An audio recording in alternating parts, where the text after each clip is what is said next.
Hello, everyone. I'm really excited to come for another episode of the Intuitive Business Podcast. This is going to be posted both on YouTube and in all the apps for podcasts. And today, our episode is called Chocolate as a Mindset Tool. And that's really a really exciting time for me to talk about this because just like with business, intuition is 50% mindset.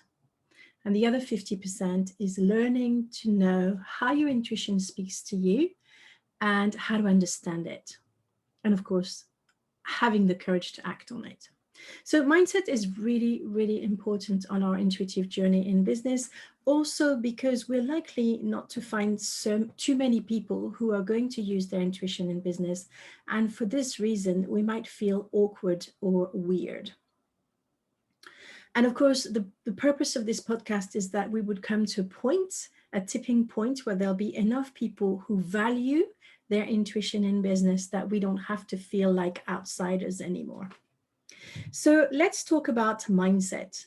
Mindset has the word mind in it. And as a clinical hypnotherapist in training, I would like to explain to you what I learned about the mind and the brain that has enabled me to explain and understand intuition so much better, but also how to have the right mindset to act on my intuition. So we have a wonderful brain. That brain has a fear center called the amygdala. And we also have the prefrontal cortex that leads to the creative mind. And you cannot be in the two spaces at the same time. And how it happens is whenever you encounter a situation, you have a thought about it, you have a reaction about it. And depending on whether it's a positive or a negative reaction, this thought will lead you to use your creative mind, which is a solution oriented part of your mind, which is also where most creative solutions are found.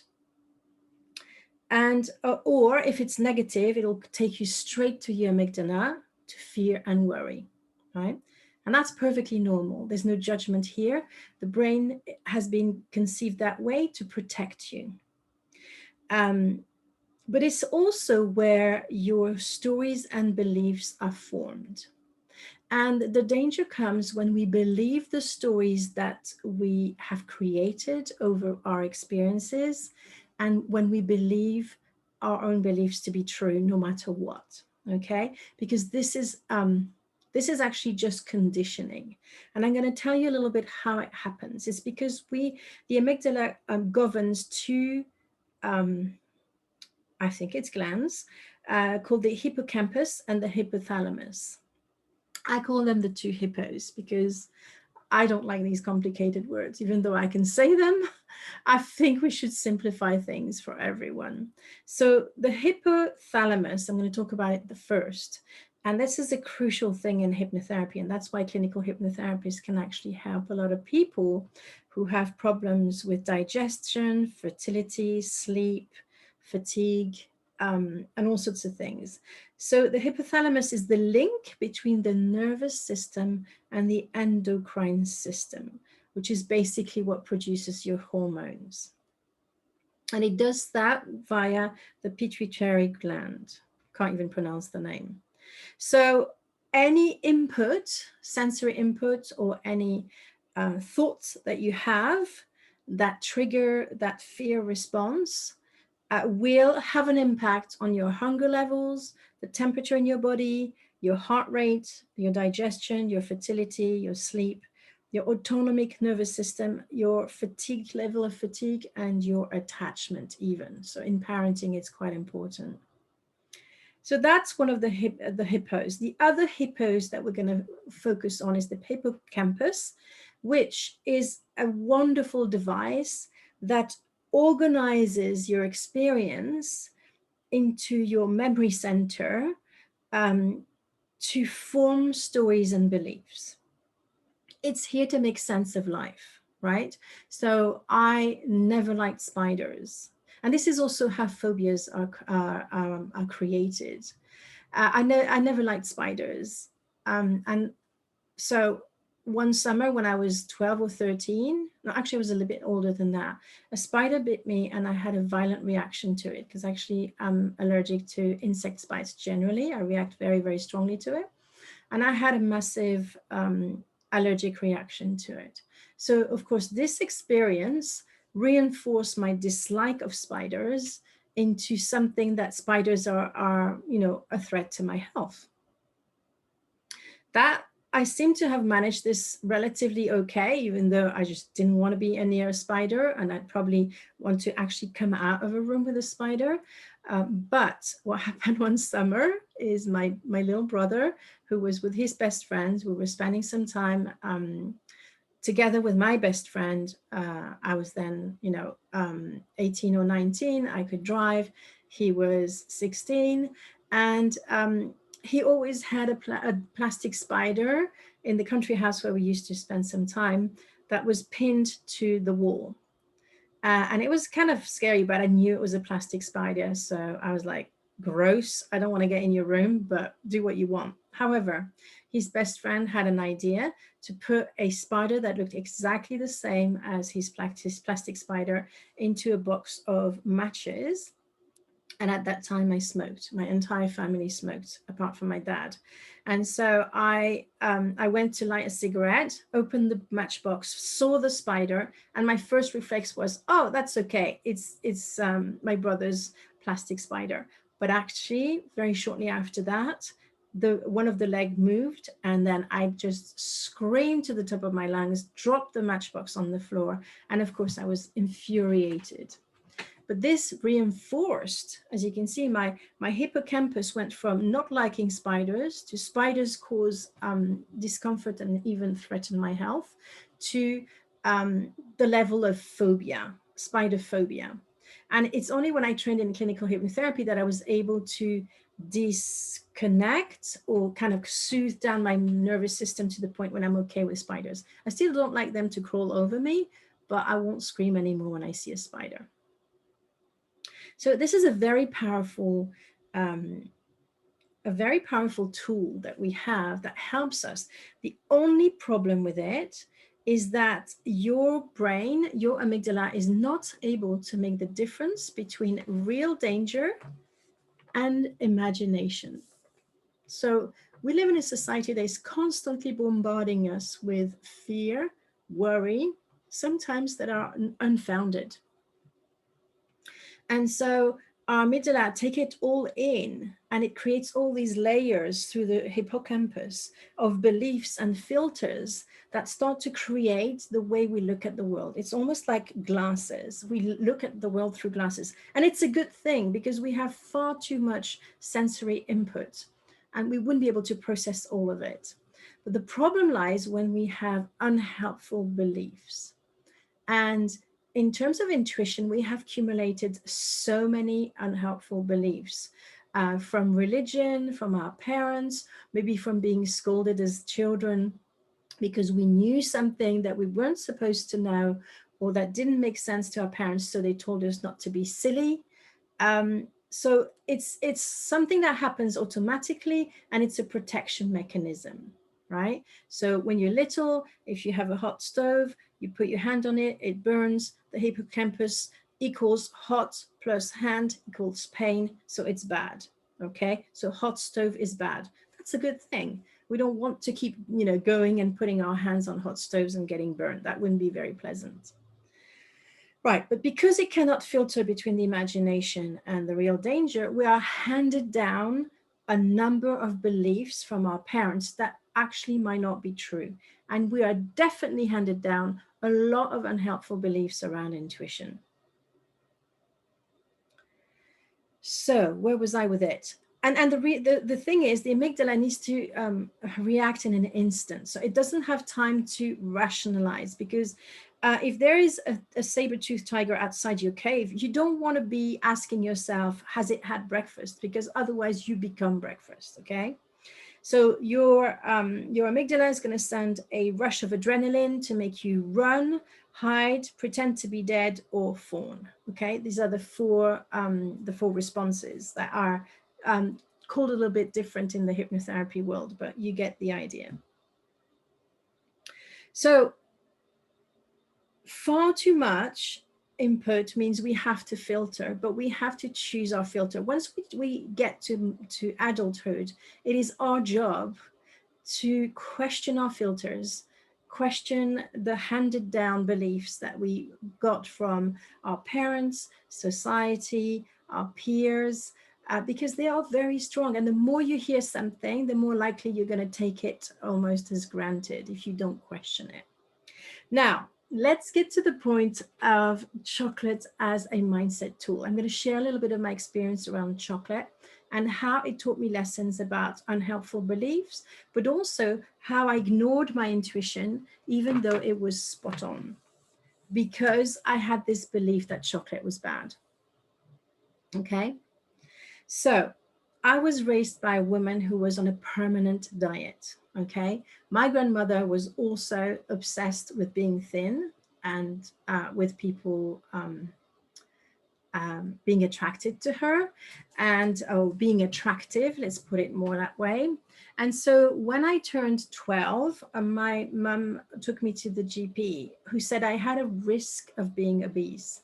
And because of that, she put me on a diet, and she also restricted my sugar intake, as in chocolates and sweets.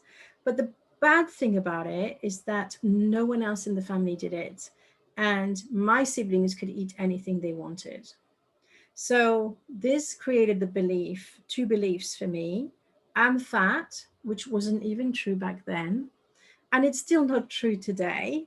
And I want to go beyond the fat and the slim. That's just, well, it's definitely not going to be another episode on this podcast because it has no relation to intuition. But that's something I'm a bit passionate about because it creates so much stigma and it can affect female entrepreneurs who are not happy with their body. But that's for another forum. So I had the belief that I was fat, and I was believed that chocolate is bad and makes me fat. So I love something that's bad, so I'm bad. And it's very easy to come to this conclusion.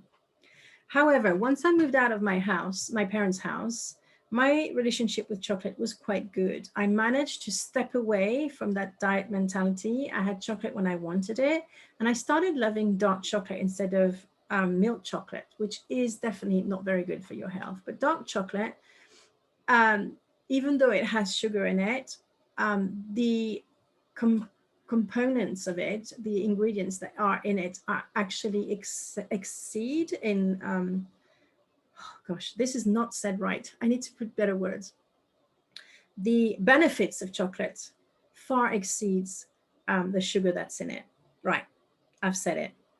So my mother was actually bulimic, and I didn't know that when I was a child. So she was constantly on a diet. And of course, she put me on a diet, with the best of intent, because she didn't want me to be fat, because that was the most horrible thing that could ever happen to me. It wasn't being mean, it was being fat, right? Anyway, she was bulimic, and she had a weakness for chocolate as well. So she handed me down her issue around chocolate. And this was made really clear to me when she came to visit me when I was pregnant. Sadly, in my first pregnancy, I had premature labor at 6 months. The doctors were able to stop the labor, but then I had to finish the pregnancy on my back, basically, lying down all the time. I was only allowed on my feet 1 hour per day. So my mom came to help. And I had a stash of what we call rocher suchard in France. And that used to be my favorite type of chocolate. But what I would do is it's kind of a chunky piece of chocolate, but I would slice it at very thin slices. And then I would put just one slice in my mouth and let it melt. And it was my treat for the day. Now, I witnessed my mother come to my house and gobble down the 3 rocher suchard I had in my cupboard in less than 2 minutes. Not only was I angry at her because this was my daily treat to help me cope with the stress of, worrying about my baby, not being able to do anything, being trapped at home, not being able to go and buy these chocolates if I wanted them, and but as well, I was like, how can she do it? Like gobble three in, and it wasn't not right for me to judge her, but we had a difficult relationship back then. Okay. So this is the background. This is the beliefs I have around chocolate. And here comes a new event in my life way later. Okay. We're talking 20 years later. In March 2019, I had a car accident that created a level of pain that I'd never experienced before. And none of the pain medication worked because either they didn't touch the pain, or if they did, they had such horrendous side effects that I used them once and then I said never again. So I was left with this intense level of pain, and my body found the solution. The solution was dark chocolate, but my mind had this belief that chocolate was bad, and so it resisted it. So my body won in the end. I kept on eating dark chocolate every day, and it really helped with the pain. But I was constantly judging myself for doing that, and it was exhausting. It was really exhausting. And I'm illustrating this with the chocolate because it could be the same thing that you're doing with your intuition. Your intuition might lead you to do something, but your mind thinks it's a bad thing because first, maybe you don't have any rationale for it, or you don't have the data yet to support your decision. And it's going to judge and try to stop you doing what's right for you, what your intuition has suggested for you. And this reminds me of the powerful book by I think it's Mel Robbins, where she talks about the 5-second rule. I will put the link to the book in the show notes. So head over when you're finished listening to this episode. Sorry, I'm writing it down whilst I'm talking for those of you who watch the video, because I don't want to forget. She says that inspiration is going to be, your mind is going to try and get rid of that inspiration within 5 seconds of you having a great idea. It's the same thing we're talking about. Your intuition will give you, will say, like mine did, go and eat some dark chocolate. It will help you. But because my mind didn't have that belief that chocolate was good for pain relief, it fought me all the way. And that's a waste of energy. Okay. So my body knew what I needed, and my mind thought it was bad. It was in a conflict that really was a waste of energy. And I had this pain for a good 6 months, and then I went into a depression mode, and I had to start antidepressants and everything else. So I continued to eat the chocolate, and it was good for me for another reason, but it became a habit. It was no longer my intuition telling me to eat that chocolate. And in October 2020, it got even worse because it went from being a habit to suddenly being out of control around chocolate. And I just didn't understand it. And again, I started judging myself. I started, belittling myself. All that is mindset. All that comes from our unhelpful beliefs. What was really happening is my body this time was helping me deal with the anniversary of a huge trauma that happened to me on 2 occasions in my life. But the most recent one is that in October 2019, so a year before I started eating that chocolate almost mindlessly, and there's another piece of the puzzle. My mother abused me for the last time, because since then, since October 2019, I haven't spoken a word to her, and she knows that she's no longer welcome in my world.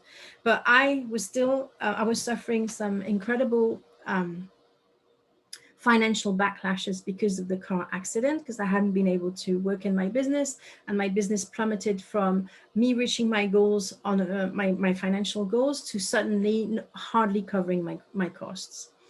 So you can imagine it was a very stressful time. And it's that time that my mother chose to speak some pretty horrible words, as she always does when I'm at my lowest. So this was the last stroke that, made me decide to no longer be in touch with her. But a year later, because I hadn't really processed the trauma of her abuse, because it's something she does on a regular basis. So I kind of time to discard it and say, it doesn't matter, it's not my business, etc. But I got quite upset that autumn 2019, but I hadn't processed it. So my body, when we came to the anniversary of that huge argument that we had, started using the chocolate to soothe myself. So this time it was using as a stimming activity. And for those of you who don't know stimming and who don't know much about autism, first, I'm telling you, I'm sort of like coming out of a closet as an autistic person. I stim, although it's only very recently, like in the past 6 months, that I started understanding what stimming is and that I did it. And so the type of chocolate that I love the most, or that actually maybe makes me eat more at the moment, or when I have stress, has nuts in it, hazelnuts, and it's really lovely. But I realized in the past few weeks that it's a stimming mechanism because it's the crunching that helps me to deal with the overwhelm. So chocolate is yet doing something else that serves me, that supports me, but my mind again is judging because it doesn't understand what my body knows. And the reason why I'm insisting so much about that mindset thing is that your intuition will come through your body, and your mind is likely to always judge it and try to demean it and even try to shoot it down, to invalidate it. That's the word. Okay. So what I want you to think about as a conclusion for this episode is try to reflect on something that you do that maybe your body is asking you to do, that maybe your mind is judging, and make it a mindset journey. Make it a mindset discovery. Be curious about it and trying to go to the bottom of what is happening so that you can pluck out those unhelpful beliefs. Obviously, I want you to do that in the context of intuition and using your intuition in business. So chocolate was just an illustration for me to show you how chocolate can be a mindset tool for self-awareness and self-reflection. I would love to have your feedback on this episode, or your thoughts, maybe your aha moments. So if you're on social media, can you please use the hashtag intuitive business podcast aha. Okay, 2 hashtags. And if you can tag me, if we're connected on Facebook, this is where I live most of the time, Facebook and LinkedIn. So if you post on Instagram, it's not going to reach me, but it doesn't matter. And then add the link to the podcast that you've listened, because I really want this podcast to reach as many people as possible. And even though we're already in the top 5% of charts, I would like to reach the top 1%, so it has more impact in the world. So thank you so much for listening to me, today. And I will see you again next week with our next guest. Thank you for watching and listening. Bye for now.